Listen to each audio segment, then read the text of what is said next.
What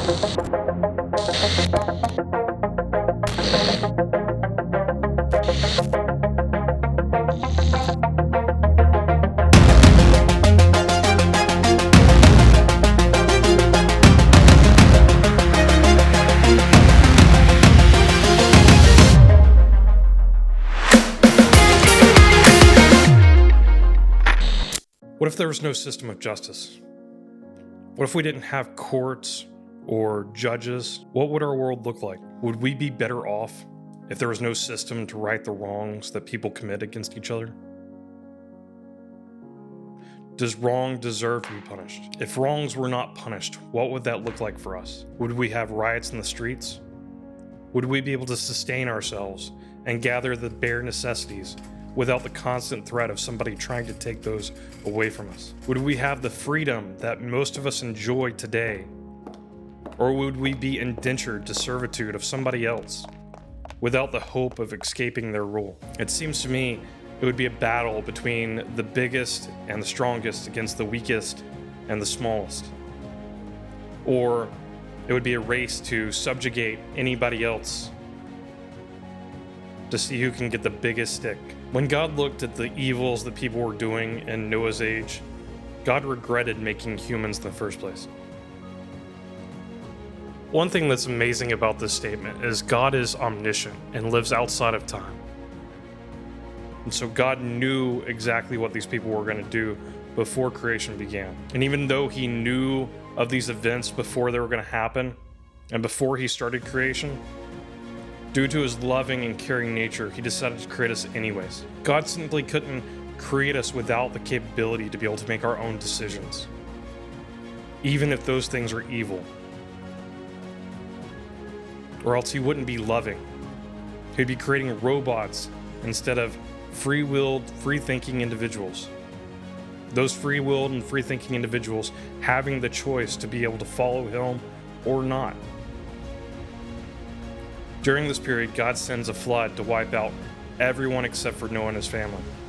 Because Noah and his family were the only ones that decided to follow God during this period of time, with everyone else turning their back away from God. This flood wipes out all of civilization. And some people stop here and ask, if God is so loving, how could he kill all of civilization except for 8 people? I think it may be helpful for us to look at the story from the perspective of the original audience. You see, when Moses wrote this story in Genesis, he wrote it as a historical record of God's work with mankind and God's attempt to reconcile man back to himself. His original audience would have been made up of Israelites. These Israelites, just coming out of Egypt, would have been subjugated to servitude for generations. They would have been abused, mistreated. Even the Egyptians didn't want to eat with them because they saw the Israelites as unclean. They saw them as less than themselves, and they treated the Israelites as such. So the Israelites would have seen this judgment as being from the divine judge, the ultimate arbitrator between what is good and evil. God was letting the Israelite people know that those people that commit evil will ultimately have to answer to a final judgment. While God in his character is slow to anger, he has to cast a final judgment on everybody. He allowed these people of Noah's day to continue to feed the evil that was growing in their hearts and committing the sins that they were committing until it finally got too far. And then he had to bring judgment upon them. This would have been incredibly vindicating for the Israelite people. God had just displayed his judgment in the Israelites' exodus.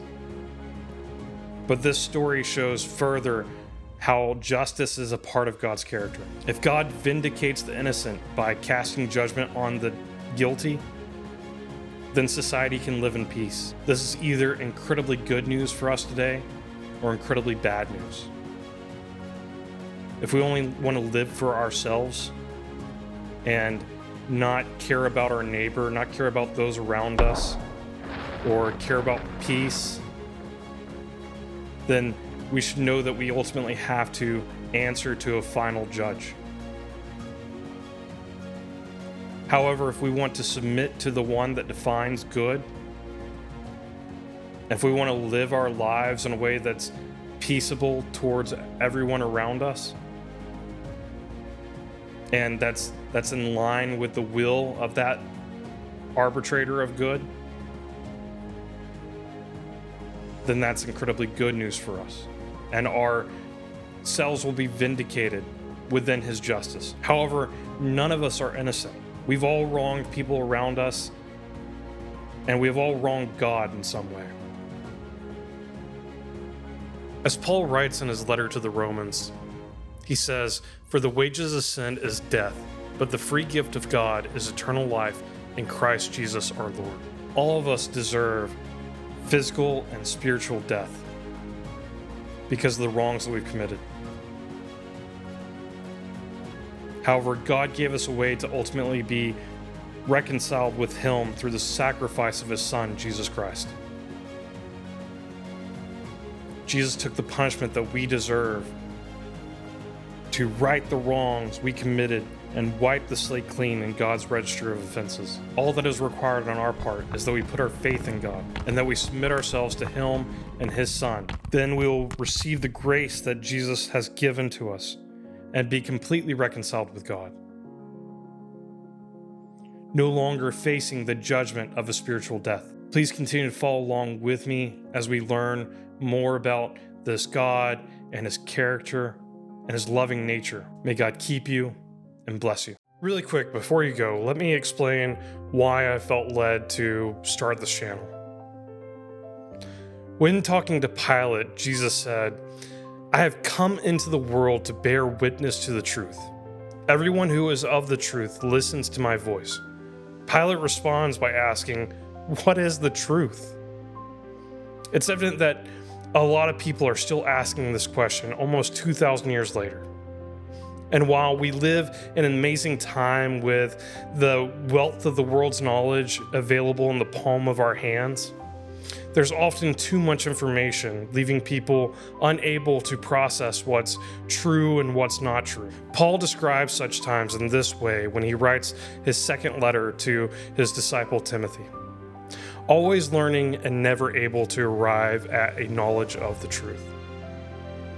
There are several who expound on what truth is, but often they are misguided, or they are malice in their intent, or they're being intellectually dishonest. My hope is that I am able to provide evidence for why the scriptural narrative is true, a contextual and practical explanation of the principles found in its writings, and a defense for other believers. As Peter explains, you should always be prepared to make a defense to anyone who asks you for a reason for the hope that is in you, yet do it with gentleness and respect. If you find value in this channel as I do, there are a few ways you can help, both by gifting and without spending any money. First, react and interact with these videos wherever you're watching from. This greatly helps the channel be seen by others and new people. Next, please share this content with others you feel may benefit from the information found here. Also, please subscribe to this channel on all social media. And finally, if you feel led to, and if you have the means to, please consider giving to this channel through the outlets previously mentioned, or the channel's Patreon. All these links are going to be in the video description. Thank you for watching, and may God keep you and bless you.